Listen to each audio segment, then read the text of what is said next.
Are there more coming? Yeah. Okay. Yep, that's fine.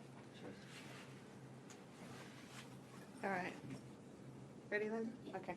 Just get started. Katie, obviously not the result you would have wanted tonight against a tough opponent. Just talk through your thoughts on the match overall. Yeah, I felt like it was a little bit of a whirlwind. She played extremely well at times, and then she kind of let me in again, and I played some better stuff, but just wasn't quite there. And I felt like in the third set, maybe if I'd taken a deep breath or taken 2 seconds to myself, it could have gone the other way. It wasn't like one-sided, maybe as the score suggests. Yeah, I had chances, didn't quite take them, wasn't my day, but there's tennis. Okay, who'd like the first question? Simon? So you're saying that if you had taken a deep breath, does that suggest that you felt like you weren't quite thinking straight at the time? I wouldn't say I wasn't thinking straight. I think I was thinking straight the whole time. I don't think I quite played the way that I wanted to play, and maybe on the odd point here or there where I tried to be a little bit safe, especially there was one break point that I wasn't that smart with my tactics, and I went back to a backhand and she hit a good backhand line. And look, I mean, I can't pinpoint one point, but at the same time it could have changed the match, and you know, I'm very well aware of that. But yeah, I mean, unfortunately it's one of those days that you lose a match against someone who played better than you on the day, and yeah, obviously I'm a little bit gutted about it. Elle?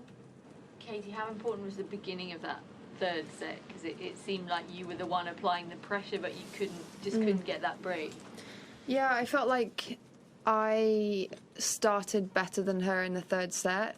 I think I had one break point and I was 30 love on one of the games with new balls, which, you know, sometimes it's easy to kind of serve your way out of trouble with new balls, which I felt like a couple of balls she did.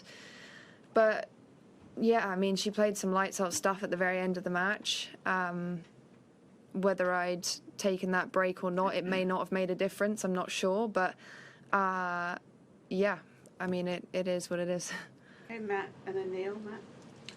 How were your emotions after that match, and generally how do your emotions vary at a Grand Slam after a defeat at a Grand Slam compared to a regular tour level?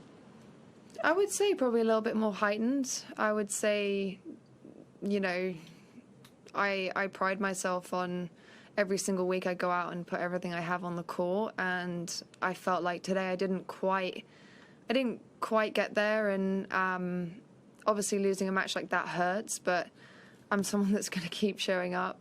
I'm going to have my moment, I'm sure of it.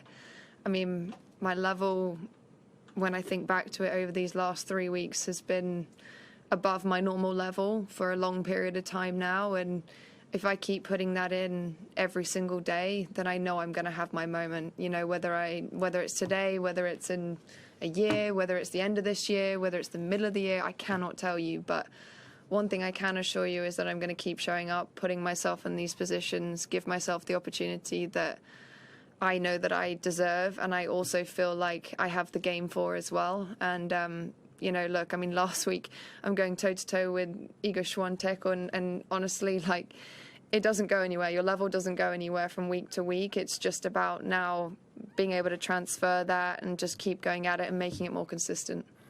Okay, Neil? Okay, I was going to ask something similar, because you said you played so well in Sydney. Can you sum up your frustration about not being able to produce that at Grand Slam levels, and do you think there's anything you feel different coming to these events? No, I mean, my level here has been great too. I mean, on the practice court every single day, I've been putting the same level as Sydney every single day. So I had a bad day at the office. I really don't want to make it that, though. I'm not really one to kind of go down that route. You know, it means I go back to work. I've got more to do, and you know, just because I lost one tennis match does not mean my level has gone anywhere. I strongly feel that, and I've made leaps and bounds this last year, and even at the beginning of the year, it's a different level to anything that I've been playing before, and I feel confident in that. As I said, it's about putting myself in that position. It's about using the opportunities that I get, and one day, hopefully one day I will make that breakthrough that I want to break through in a Grand Slam. And I'm going to keep doing it until I get that moment. Okay, Stuart.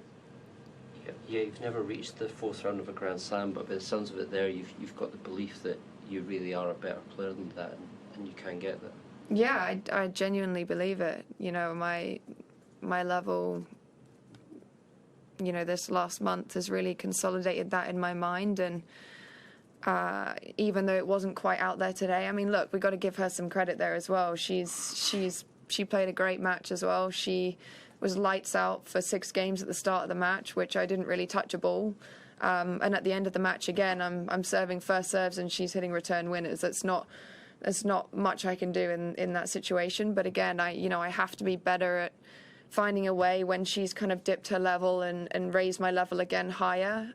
That's something I do want to work on. But look, ultimately, I'm going to keep working hard. It's not my moment today. I've got 3 more Grand Slams this year. I've got 50 more tournaments to play this year. And I take it on the chin and I move on.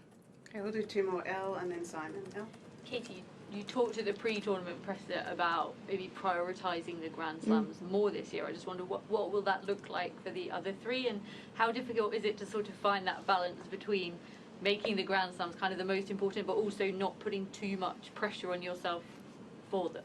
Yeah, absolutely. It's a fine balance. And, as I said, I feel like my level in the last year or 2 is kind of increased a lot more than it has done for a very long time, for the whole of my career. And I'm still new at this. I'm getting older, but I'm still new at this. I'm still very fresh into this this position that I'm in, and I'm very well aware that you've got to be playing week in, week out and winning matches in all different types of levels to maintain your ranking and increase it even more so. And I think every single week that I play is another opportunity, whether it's a Grand Slam or not. Of course, I want to have a run in a Grand Slam, but ultimately, I do feel like that will come. It's just a matter of time. I think prioritising them is really important, but also prioritising Masters as well. That was also something. It's not just only the Grand Slams. It's the bigger events, peaking for those tournaments. And I can hand on heart say that I've given everything that I could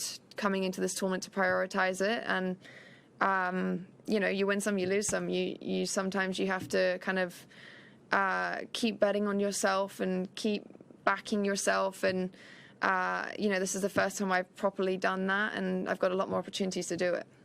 Okay, last one, Simon. I was just going to ask if the medical timeout was disruptive, because it was quite cold, wasn't it? I thought you must have cooled off quite a bit. The waiting it was about 10, 12 minutes. I don't know how long.